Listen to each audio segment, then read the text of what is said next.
Salve, salve, guerreiros!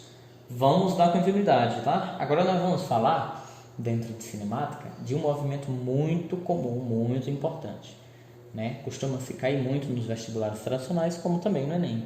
O movimento uniforme, tá? E o que caracteriza um movimento uniforme? A palavra uniforme quer dizer constante. Isso quer dizer que o móvel, o corredor, vai percorrer espaços iguais em tempos iguais. Então, o cronômetro estava zerado, depois de 1 segundo, ele tinha andado 1,5 m. No segundo, ele tinha andado mais 1,5 m, ou seja, ao todo 3 metros. Então, percebe que a velocidade escalar dele é de 1,5 m por segundo, 1,5 m por segundo. E isso é o que se concretiza o movimento uniforme, tá? Antigamente, os livros traziam um movimento retilíneo uniforme. Foi tirada a terminologia retilíneo porque nem sempre a gente vai pegar exemplos em que é só retilíneo, tá bom? Então, outra situação. Esse veículo aí sai da posição 1, ou seja, quando o relógio estava zerado, depois de 1 km, né, o relógio marcava 1 minuto, depois de mais 1 km rodado, marcava mais 1 minuto. Moral da história. Então, esse cara estava andando 60 km por hora, né? Sua velocidade escalar constante.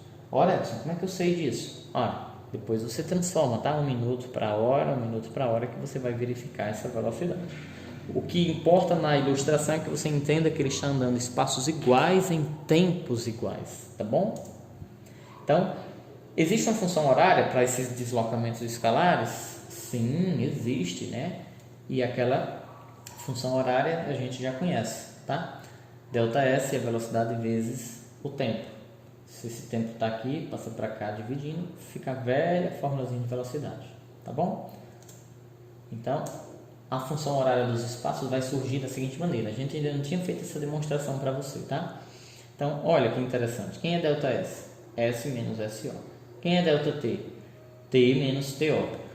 Partindo do pressuposto quase sempre o tempo inicial é zero, o que é que vai acontecer? Cancela esse daqui, vou passar SO negativo para o primeiro membro. Fica só o S no final.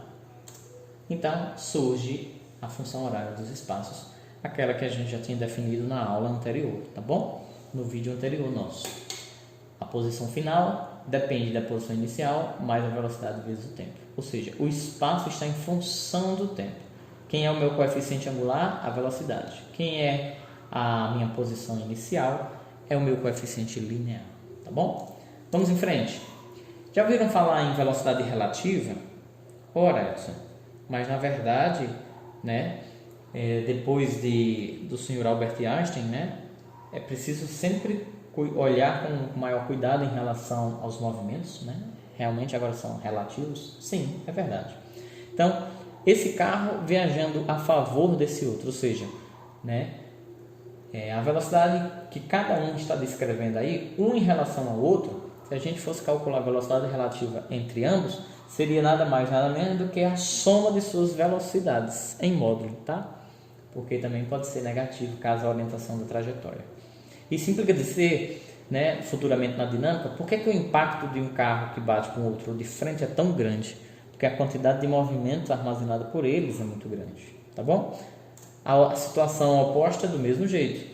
Quando um carro, né, está com uma velocidade contrária ao outro, podem ter contrários aproximando, contrários se afastando. A velocidade relativa sempre terá soma, tá bom?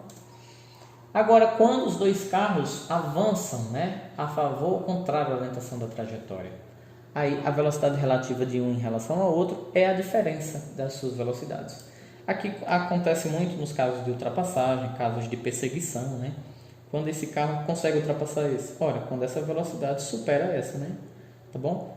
Quando um carro encontra outro, o famoso ponto de encontro, tá? É quando a velocidade dele é tão grande que supera essa. Depois, se ele quer ficar lado a lado, ele tem que permanecer com a velocidade igual ao outro, tá bom?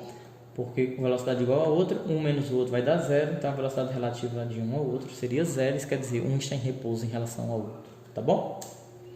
O que é a posição de encontro ou ponto de encontro de dois móveis? Ora, dois móveis só se encontram se eles estiverem na mesma posição, não é verdade? Você não marca um encontro com alguém, com uma garota, em um lugar e você vai para outro. Portanto, a função horária de um corpo A seria SO mais VT, né? Velocidade A, tá? E a do outro, SO mais VB vezes T, tá bom? Então, o que é que um pode ter diferente do outro? Um pode ter posições iniciais diferentes uma da outra e um pode ter velocidades diferentes um do outro. O que vai acontecer é que na posição do encontro, eles têm que ter a posição final a mesma, igualzinha, tá bom? Tranquilão? Vamos ver aqui uns exemplos. Um carro faz um percurso ABC de uma estrada de forma que o trajeto ou trecho AB é percorrido com uma velocidade de escala média de 90 km por hora, no intervalo de tempo de duração T. E o trecho BC, que é percorrido com uma velocidade escalada de 75 km por hora. E ele, para isso, leva um tempo de duração 2T. Qual a velocidade escalar média no trajeto todinho de A até C? Vamos adotar que ele também não parou em B, tá bom? Olha o que é que nós vamos fazer. Existem inúmeras maneiras, formas de a gente resolver essa questão aí, tá? Vamos fazer de uma maneira bem mais simples. Tipo, vamos atribuir que esse tempo seja de fato 1 hora. Se T for 1 hora, você concorda que de A a B ele andou 90 km? Atribuindo o tempo 1 hora, então de B a C ele levou 2 horas. Então 75 km sendo por hora, em 2 horas ele andou quantos quilômetros? 150. Então de maneira bem rápida, bem sucinta, velocidade média é a soma das distâncias dividida pela soma dos tempos, né? Então 90 mais 150 é 240 dividido por 3. Então sua velocidade média era de 80 km por hora. Tá bom? Existem outras maneiras de você fazer essa questão, mas essa eu acredito que é mais simples. Olha que questão bacana. As cidades de Quito e Singapura encontram-se próximas à linha do Equador e em pontos diametralmente opostos no globo terrestre. Pontos diametralmente opostos. Poxa, o que é isso, hein, Edson? Diametralmente oposto vem da ideia de diâmetro. É como se uma cidade estivesse no globo, aqui, e uma outra cidade estava no globo lá, né, do outro lado, que se a gente fosse possível atravessar, né, para o interior do planeta, a gente ia percorrer o diâmetro do globo terrestre e sair na outra cidade. Considerando que o raio da Terra é de 6.370 km, poxa, ele me deu o raio da Terra, hein? Pode-se afirmar que um avião saindo de Quito, voando em média 800 km por hora, descontando aí as paradas de escala. Por que ele está mandando descontar? Porque você vai ver em questões futuras que nas paradas eu preciso contabilizar, até porque essas paradas estão dentro da viagem, tá? Ele vai chegar em Singapura em aproximadamente quantas horas? Essa é uma questão interessante, envolve aí geometria, né? Vou precisar do raio da Terra, provavelmente, para calcular, né, o semiperímetro da Terra, tá? E envolve velocidade, tá bom? Então tá aí a figurinha bacana para ilustrar isso. Saindo de Quito, ele vai fazer esse percurso, ó, porque ele não pode ir aqui por dentro, né? Pois é, e aqui por dentro só mostra que uma cidade está diametralmente oposta à outra. Então, quanto tempo ele leva para fazer isso? Essa parte pontilhada a gente entende que é o quê? É metade do comprimento de uma circunferência. Como é que você calcula um comprimento de uma circunferência? Isso mesmo, 2πr. Então, vou ter que fazer isso primeiro para achar o deslocamento, né? Já que eu tenho a velocidade de 800. Então, tá aí. Como C é igual a 2πr e a distância entre Quito e Singapura é metade dessa distância, ou seja, se eu pegar 2πr e dividir por 2, vai ficar só πr, né? Vamos adotar que π seja 3,14, portanto a distância C, π vezes r. Lembra que a gente dividiu o 2 pelo 2?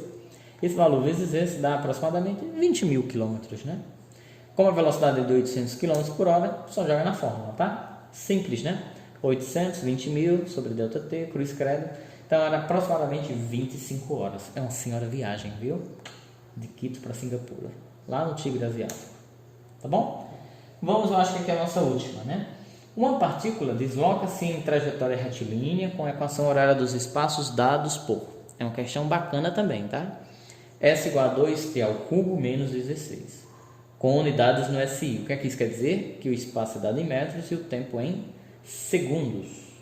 No instante T1, a partícula passa pela origem. O que significa passar pela origem dos espaços? Posição é 0. No instante T1, a velocidade escalar vale V1 e a aceleração é A1. Portanto, quem seriam os valores de V1 e de A1? Olha que interessante essa questão. Primeira coisa, vou igualar isso aqui a 0 para descobrir esse tempo, né? Descobrir esse instante. Então 0 é igual a 2t ao cubo menos 16, tá? Passa para cá. Então 2t ao cubo igual a 16, passo 2 dividindo, 16 por 2 dá 8, raiz cúbica de 8, né? 2, tá certo? Agora, o que é que nós vamos fazer? Eu vou partir de novo do pressuposto que a gente vai usar aquela dedução lá de derivada, porque nós não estudamos quando t está elevado a um outro expoente, apenas quando t é elevado a 1, né? E a derivada vai me servir para qualquer função. Isso é o máximo, né? Vou derivar o espaço em função do tempo, então vai ficar 3 vezes 2, lembra disso? Ó? Desce multiplicando o expoente e subtrai 1 dele. Esse cara não tem, né? Ó, fiz questão de mostrar. Ó. Quando é 0, 0 desce multiplicando, 0 menos 1 vai dar menos 1. Ora, mais 0 vezes qualquer coisa vai zerar, né? Então esse termo todinho vai embora. 3 vezes 2 é 6, 3 menos 1 dá 2. Quem é ΔS sobre ΔT? Ora, velocidade, né? Então a velocidade é 6t ao quadrado. Mais o tempo em 2 segundos, que a gente achou no slide anterior. Então 6 vezes 2 ao quadrado é 6 vezes 4. Portanto, 24 metros por segundo. Tá? Olha que curioso. Eu te ensinei só a derivar o espaço em função do tempo. Agora, se eu derivar a velocidade em função do tempo, olha o que é que eu vou achar, viu? 2 vezes 6 vezes t subtrai 1 do expoente. 2 vezes 6 vai dar 12. 2 menos 1 dá 1. Fica 12t. Acreditem vocês, quem é dv sobre dt? Ou seja, quem é a derivada da velocidade em função do tempo? Quem é a variação da velocidade em função do tempo? Isso mesmo, a aceleração. Pronto, a aceleração é 12t. Como t é 2 segundos, 12 vezes 2, 24 metros por segundo ao quadrado. Porque se tratando de aceleração, né, termina assim. Essa é a nossa resposta. 24 metros por segundo é a velocidade e a aceleração também. 24 metros por segundo ao quadrado. Tranquilão? Agora é sua vez. Vá lá no livro. Não falta questões para você tentar fazer, tá? Página 40, 43 e 45, tá bom? Lembrando que a gente ainda não fez questões envolvendo corpo extenso, só ponto material, tá bom? E aí, próximas aulas a gente fará. Até mais, um abraço!